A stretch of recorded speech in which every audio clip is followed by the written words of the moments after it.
Subhanallah, dunia itu mengkhianati banyak orang. Mengkhianati banyak orang.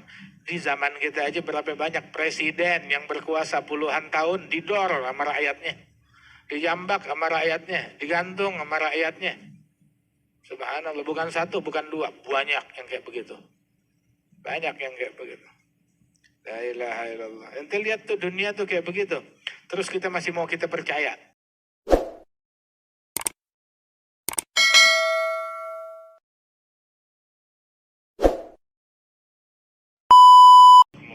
Alhamdulillah. Masya Allah, kita udah dengarkan banyak. Mudah-mudahan Allah Ta'ala berikan kepada kita manfaat yang banyak, insya Allah. Di dalam hadis yang ke-6, penutup dari kitab Nasihat Diniyah, hadis Abi Dzar radhiyallahu anhu, beliau nanya kepada Rasulullah, ya Rasulullah, apa sih isinya kitab suci yang Allah Ta'ala turunkan kepada Nabi Ibrahim dan Nabi Musa? Itu suhuf Ibrahim atau Musa. Ada suhuf, ada lembaran-lembaran yang Allah Ta'ala turunkan kepada Nabi Ibrahim. Begitu juga ada suhuf yang Allah berikan kepada Nabi Musa, lain daripada Taurat tersebut. Ditanya, apa sih isinya Rasulullah? Maka Nabi jawab, kanat amsalan kullaha. Itu ada permisalan dan pelajaran yang bisa diambil daripada firman Allah tersebut. Apa aja diantaranya? Nabi bilang, Allah Ta'ala bilang kepada Nabi Ibrahim, ayyuhal malik. Ditujukan firman itu kepada raja, kepada pemimpin, kepada pejabat. Dia bilang, ayyuhal malik al-musallat, al-mubtala, al-maghrur. Hai para pejabat, para pemimpin, raja, sultan, ya, yang banyak tertipu. Yang mana dia itu pada hakikatnya sedang diuji oleh Allah Ta'ala. Lagi diuji. Dia memimpin. Dia adalah orang yang lagi diuji oleh Allah Ta'ala. Dan dia adalah orang yang tertipu. Tertipu dengan jabatannya. Dia pikir dia punya jabatan, dia menang. Enggak. Lu punya jabatan, lu bukan pemenang. Begitu. Justru jabatan itu, orang banyak punya jabatan itu. Jarang orang yang punya jabatan masuk surga itu jarang. Jarang, susah. Berat, tanggung jawabnya besar. Bawa diri aja susah. Apalagi kita suruh kasih tanggung jawab yang besar tersebut. Makanya selalu diingatkan, ayyuhal malik al-musallat al-mubtala. Wahai seorang raja yang al-musallat al-mubtala, yang diuji oleh Allah Ta'ala, al-maghrur, yang tertipu dengan jabatannya. Kebanyakan orang, kecuali orang-orang tertentu, dia tertipu dengan hartanya, tertipu dengan jabatannya. Begitu. Dan juga kadang tuh profesinya pemimpin itu adalah untuk musallat ala nas. Dia itu untuk menjadi istilahnya ancaman bagi orang lain, menjadi ancaman bagi orang-orang tertentu. Jangan sampai kamu ngezalimin orang. Allah Ta'ala bilang, ini lam ab'athka litajma' dunya ba'daha ala ba'd. Saya enggak utus kamu untuk ngumpulin dunia buat ngumpulin harta, buat nambahin pemasukan, nambahin duit, nambahin harta. Enggak. Tujuannya bukan buat itu. Itu raja, mereka dijadikan oleh Allah Ta'ala raja. Allah yang melantik mereka, Allah yang menjadikan mereka. Tu'til mulka man tasya. Itu kerajaan itu dikasih oleh Allah Ta'ala. Tu'til mulka man tasya. Tapi saat diambil tuh, tanzi'ul mulka mimman tasya. Itu dirampas. Itu kerajaan tuh diambilnya tuh udah sekaligus. Habis semuanya. Tu'til mulka man tasya, tanzi'ul mulka man tasya, tu'izzu man tasya, tudhillu man tasya, biyadikal khair, innaka ala kulli syai'in qadir. Saya jadikan kamu pemimpin, raja, bukan untuk ngumpulin dunia. Bukan buat numpuk harta, pundi-pundi uang. Bukan buat cari pemasukan, buat diri sendiri. Akan tetapi, ba'athtuk litarud anni da'watal mazlum. Saya utus kamu agar jangan sampai orang yang terzalimi itu ngirim surat kepada Allah. Ya Allah, saya dizalimi oleh fulan. Ya Allah, saya dizalimin oleh raja fulan, oleh pemimpin fulan, oleh pejabat fulan. Nah, saya tuh jadikan kamu raja agar jangan sampai ini ada keluhan dari masyarakat. Enggak ngeluh tentang kezaliman yang menimpa mereka, tentang kejahatan, gangguan yang menimpa mereka. Hakata. Itu diutusnya raja itu adalah dengan tujuan begitu. Sebab tuh kalau itu udah sampai, keluhan udah sampai kepada Allah, orang ngeluh doa, ya Allah saya dizalimin, dia ngadu kepada Allah Ta'ala, maka Allah nggak bakal menolak doa orang yang terzalimi, walaupun doa itu bersumber dari orang kafir. Hati-hati, hati-hati dengan doanya orang yang dizalimin. Hatta dari orang kafir tuh nggak ditolak oleh Allah Subhanahu Wa Ta'ala, berbahaya. Makanya tuh jadilah kita orang yang berakal. Jangan sampai tuh ada doa yang isinya sumpah kepada kita gara-gara kezaliman dan kejahatan yang kita lakukan. Alal aqil, orang yang berakal itu harus memiliki ada saat-saat tertentu. Dia pilih waktunya. Tentukan waktu untuk munajat kepada Allah, ngomong berduaan kepada Allah, bercengkrama berduaan, ngadu kepada Allah Ta'ala. Tentuin waktu berduaan ente sama Allah, bas.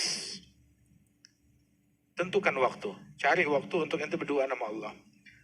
Dan tentukan lagi waktu untuk saat yuhasib fiha nafsah, untuk dia muhasabah terhadap dirinya, dia introspeksi dirinya.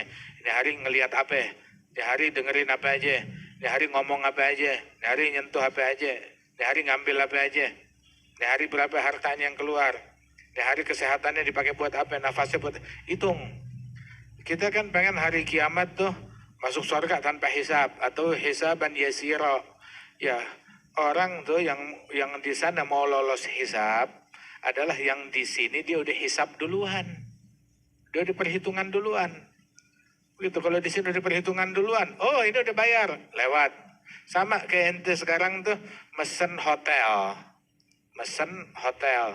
Nah itu kalau hotelnya udah kita bayar di aplikasi, sudah nyampe ke sono tinggal terima kunci doang. Tapi kalau kita belum bayar di aplikasi, nyampe sono, ya udah ini kunci udah siap. Sekarang lu bayar. Begitu. Ada tagihan. Ada yang harus dibayar. Begitu juga sama kalau kita pesan barang dari toko-toko online. Sudah dibayar di aplikasi. Ya sudah. Tapi kalau kagak, ya COD harus bayar. Nggak bisa menyelonong begitu aja. Sama kalau kita makan di restoran, kalau udah bayar duluan, ya nyelonong deh, langsung keluar.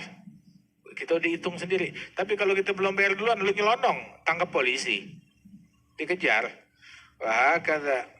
Nah, itu tentukan yang di akhirat kita mau lolos hisab, maka dia atur hisabnya tuh dari dia masih di dunia. Tentukan waktu untuk dia menghisab dirinya di situ. Kemudian tentukan waktu untuk dia tafakkur tentang keajaiban ciptaan-ciptaan Allah Subhanahu Wa Ta'ala. Kemudian juga dia harus punya waktu untuk ngurusin hajatnya dia, hajat yang dia perlukan untuk menunjang kehidupan dia di dunia, makanan, minuman, pekerjaan, punya waktu tertentu. Jangan semuanya dihabisin buat makan doang, buat ngurusin perut doang. Itu man kana hammu ma dakhal batnuh faqimatu ma kharaj minnuh. Barang siapa yang semangat dia apa yang masuk ke perut, maka kadar tuh orang seperti yang keluar dari itu perut. Sesuai yang keluar dari perutnya dia, kotoran kadarnya dia. Orang yang berakal tuh, janganlah dia melakukan kegiatan, kecuali kegiatan untuk bekal akhirat. Ataupun juga ada hal yang diperlukan untuk menunjang akhirat dari kehidupan duniawi. Ataupun juga enggak, saya pengen senang, pengen rileks, pengen cari enak dalam hal yang tidak diharamkan oleh Allah, silahkan. Jangan pakai hal yang diharamkan oleh Allah Subhanahu Wa Ta'ala. Alhamdulillah, kita hadir di majelis, hati kita tenang, pikiran kita senang, begitu. Insya Allah Allah Ta'ala berikan kebahagiaan kepada kita sekalian. Orang yang berakal, hendaknya dia tuh jeli dengan zamannya. Dia bisa melihat, memandang keadaan zamannya. Basir bi zamanih, mukbil ala syanih, hafizan li lisanih. Orang yang berakal hendaknya dia itu ngerti keadaan zaman. Zaman sekarang itu dia ngerti keadaan zaman. Bagaimana ngerti keadaan zaman? Tahu yang di luar semuanya buruk. Ya udah, hati-hati, jaga mata kita, jaga telinga kita, jaga mulut kita. Ngerti keadaan zaman. Jangan sampai dia ketipu. Jangan sampai dia kebawa, jangan sampai dia hanyut. Basiran bi zamanih, mukbil ala syanih, urus diri sendiri.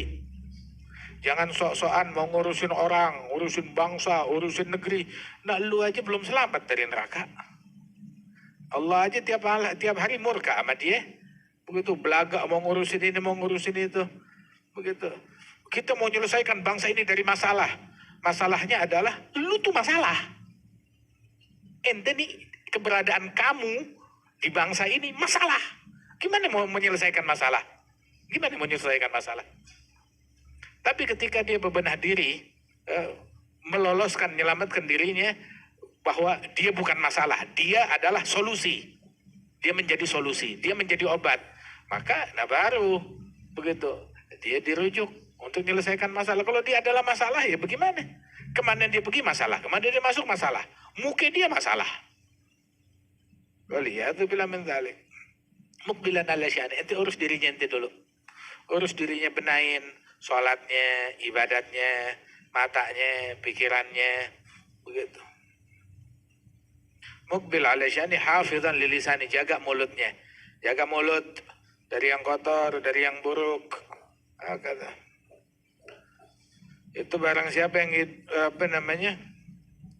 barang siapa yang mengintrospeksi ucapannya dari amalannya, maka dia bakal sedikit bicara. Bicara cuma hal yang seperlunya dia. Yang nggak ada perlunya jangan diucapin. Jangan diucapin. Oke, kita sekarang majelis maulid yang diomongin Nabi Muhammad. Ngapain lu ngomongin pejabat? Ngapain lu ngomongin pemerintah? Ngapain lu ngomongin ini dan itu? Begitu, majelis maulid yang diomongin Nabi Muhammad sallallahu alaihi wasallam. Yang membuat kita makin takwa, makin dekat kepada Allah Subhanahu wa taala.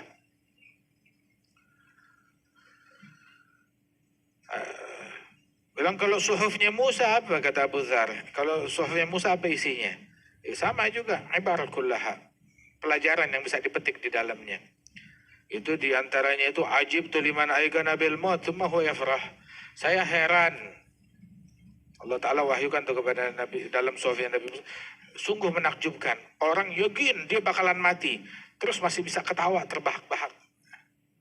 Ente bakalan mati. Yakin dia bakalan mati. Tapi kok nyantai banget. Kok masih bisa ketawa. Terbahak-bahak. Masih bisa gembira, bisa riang. Orang tuh kalau divonis mati bagaimana sih? Ente ke dokter. Dokter bilang, usia kamu tinggal 3 hari lagi. Kira-kira bagaimana? Udah, masih bisa senyum, masih bisa ngakak, cekikikan. Nggak ada, nggak bisa. Nah makanya ada orang yakin dia bakalan mati, akan tetapi masih bisa masih bisa cekakak, cekikik, kayak kuntilanak. Saya heran orang yakin neraka itu ada, tapi dia masih bisa tertawa terbahak-bahak. Yakin tentang takdir dari Allah Ta'ala, ketentuan dari Allah Ta'ala. Tapi masih aja dia berletih-letih, bersusah payah buat ngejar dunia yang udah ditentukan oleh Allah Ta'ala. Saya heran orang melihat dunia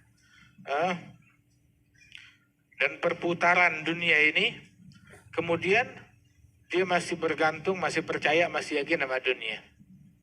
Subhanallah, dunia itu mengkhianati banyak orang. Mengkhianati banyak orang. Di zaman kita aja berapa banyak presiden yang berkuasa puluhan tahun didor sama rakyatnya.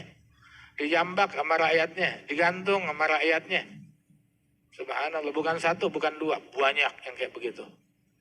Banyak yang kayak begitu. La ilaha illallah. Ente lihat tuh dunia tuh kayak begitu. Terus kita masih mau kita percaya. Saharatun tuhkimut taqila hatta yura ka'anahul haq idh kanat minal mihani. Innal ilaha baraha kayamiza biha bainal fariqaini ahlil hamgi wal futani. Kata. Saya heran sama orang yang percaya hisab hari kiamat, tapi dia nggak beramal. La ilaha illallah. Mudah-mudahan Allah Ta'ala berikan kita taufik, insyaAllah hidayat kepada kita sekalian. Ya Allah bitaufik, hatta nufiq, wa nalhaq bi khairi fariq, insyaAllah. Kita baca sedikit tahlil, ntar juga salat ghaib. Untuk guru kita Al-Habib Segaf bin Abdurrahman Segaf yang meninggal kemarin di Sewun, jenazahnya beliau. Al-Habib Segaf pamannya Habib Syekh bin Abdul Qadir yang di Solo. Ini pamannya beliau Al-Habib Segaf. من الصالحين من الأولياء المستورين رحمه الله. أفضل الذكر فاعلم أنه لا إله إلا الله